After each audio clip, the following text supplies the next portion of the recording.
Well, welcome back to the channel and to the shop. I figured I'd take just a few minutes in this video just to give you some updates of some things going on. I got some new channel stickers, and there's some new acquisitions that I've made for the shop.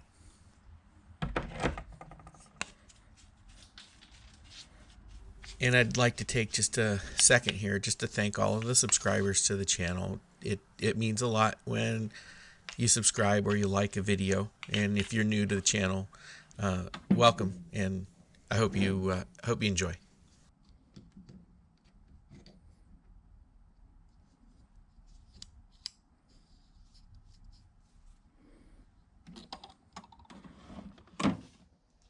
First things first, we got some new stickers in the mail that I'd like to put up on the cabinet door. First up is Craig's workshop. Craig is out of Australia and works on a multitude of different projects in wood and steel. About a year ago, he and his family moved into a new house, and now he has a fairly large area for a workshop. He also has a second channel, which he publishes videos on the workshop itself and updates to it. This sticker is from Haxby Shed. Paul has a home workshop where he works on a number of different projects. He publishes some odd jobs videos from time to time when he's been asked to fix something or whatnot, and does some other interesting things. He recently fitted a home-built milling head to the top of his shaper, so when he needs to mill something, he can just use what he's already got. So very industrious. I like that attitude. And just as I was getting ready to finalize this video for YouTube, I received this sticker from Dean in California for his channel, the Ayr Cave Shop. Dean's got quite a few interesting projects. Right now he's going through a teardown and restoration of an Atlas 7-inch shaper. Doing some cosmetic stuff on the K&T. I've taken the large door off and painted it, as you can see, as well as the parking attachment. I've also removed the coolant pump and disassembled it. There will be a video out on that pretty soon. I've also been taking some time to clean up and polish the handles and the dials. I don't have any video of these of the process of me doing all this. It's fairly straightforward. Been using a buffing wheel to clean up the polished surfaces, and then just using some black enamel paint for the handles. As well as I've been spending some time stripping some of this old nasty brown paint off of the machine and getting it ready to be repainted. I was recently working on a project where I needed to tap some holes, some 1024 holes, and I didn't really have a decent tap wrench for that size tap. I do have a Starrett 93A, but it was a little bit awkward to use it. And I happened to come across these two tap handles that were being shared in a post on a Facebook group. The maker is from Southern California, Northern Mexico, and he and his father make these on manual machines. And there's a small one and a medium-sized one. They seem to be very well made. They're made out of, I believe he said, 1018 for the handles, and the jaws are 4140. I'm really happy with how these feel, and the price was right. I had thought about picking up a set of Starrett handles that would be like these, and that would have probably ran me in the $125 range. These were $48 shipped to my door, and I got them in 3 days after I ordered them. You can reach the maker of these at the email address here on the screen, and I'll provide a link as well. Very simple. I paid him with PayPal, goods and services, and he shipped them to my address that very next day. So very happy with these. I think if you picked up a set, you'd like them too. And I think he also makes these with a zinc plating on them if you'd rather have that silver look. Got a few Craigslist finds here. First up is this Mitutoyo caliper, 4 to 5 inches. I didn't have one of this quality that also read to the tenths. This one right here looked like it was barely used, although unfortunately the standard was missing. I'm still looking for a set of those. One day I'll stumble across them, I'm sure. I've been slowly trying to get rid of my Chinese imports for more Starretts and Mitutoyos and Lufkins for measuring devices. I seem to be a sucker for these Federal dial indicators whenever I see them on Facebook Marketplace or Craigslist. I have a tendency to want to buy it. This one right here is in really good shape, and it has the case. It's a little sticky, so I will probably send this as well as some other ones that I have to Mark Rotowski and have him give them a clean and replace any of the crystals that need to be replaced. And this one here is a standard company, Checkmaster DTI. This right here looks like it's in just fine shape. I can probably put this one to use right away. And this is another Federal. This is a thousandths DTI. A little sticky, slow to return, so this one will go to Mark.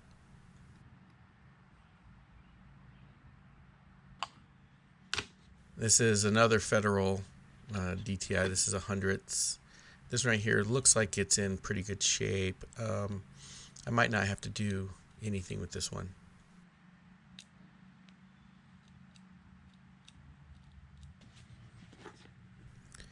This is a Share Tomiko hundredths indicator, but it's got a 1-inch travel on it, which this one right here will be real nice to use on the ways of my lathe. It does have a pretty significant scratch on the crystal, so I'll look to get that replaced. And here we have the ubiquitous Starrett last word. This is a hundredths indicator. This again looks like it's in pretty good shape, much better shape than the box that it came in, and it looks like there's a few pieces of the kit missing.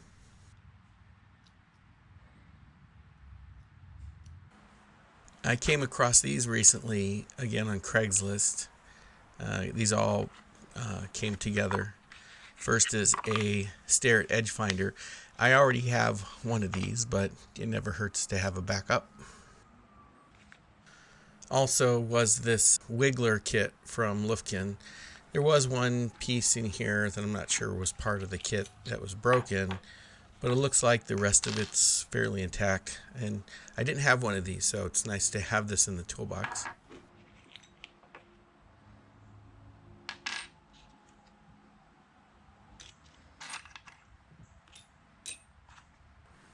Three more dial indicators to add to the collection. I think I'm up to 10 or 11 of these Federal indicators. All of these have some issue with them, so I will be sending these in with the rest of the batches to Mark Rotowski for him to fix up.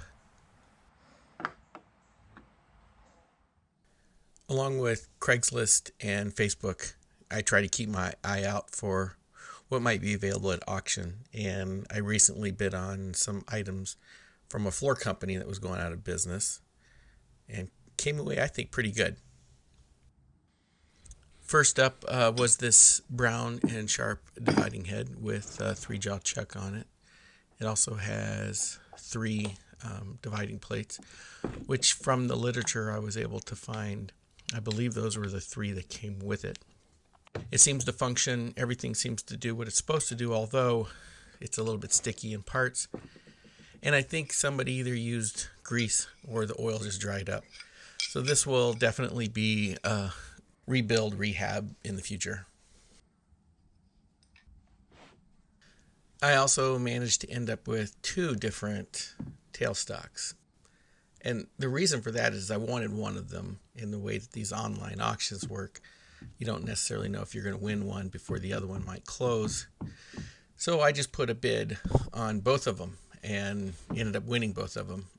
This one here has the exact same serial number that was on the dividing head, so I imagine it probably came with it. I'll likely clean up this second one and just list it for sale somewhere. I was also the winning bidder for this tilting table from Raw Mike Toolorama, I think is what it is. It's no longer in business. I couldn't find a whole lot of detail on it, but it's a pretty simple tool. Just adjust it by loosening a couple of nuts on it, and it does have a degree scale on the side, but it'll come in handy for either of the milling machines.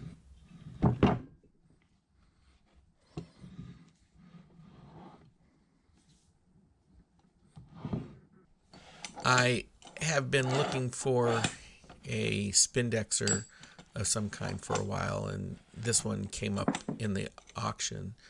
I put a relatively low bid on it and happened to win it. I do need to find some 5C collets now because I don't have any.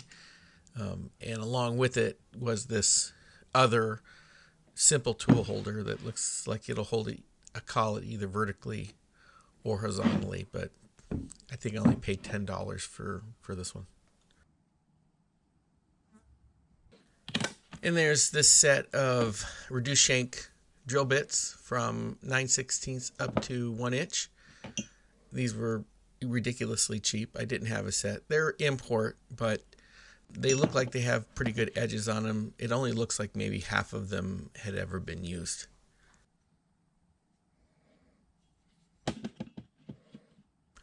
I also came home with this phase 2 coaxial dial indicator. Essentially, this allows you to index a round object under the spindle of your mill.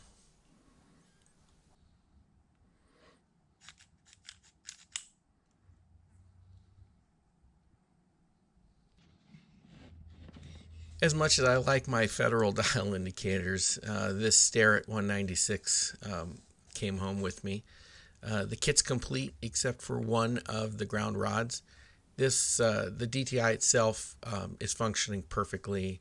I think I might be missing an adapter that was part of the kit as well, but the rest of it's here, which is awesome. This will definitely come in handy when tramming the head if I decide to knot it or tilt it. I definitely need something like this to tram it back onto the table.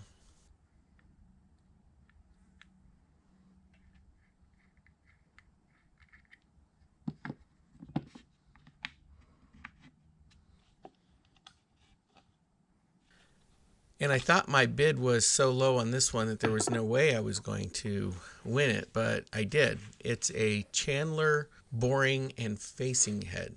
Unlike a typical boring head, this one right here can automatically increase in diameter by holding on to this upper ring while the mill is running. So it can be used in facing operations as well. It can also be used for like internal grooving, that kind of stuff.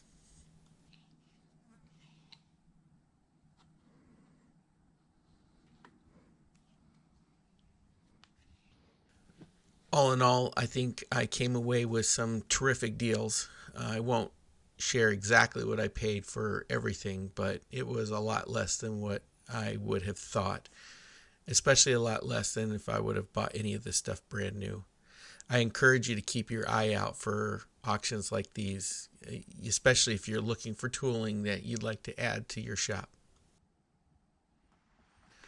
Well, that's it for now. Thanks for stopping by the shop. I hope you enjoyed this video. If you did, give it a thumbs up. And we'll see you on the next one.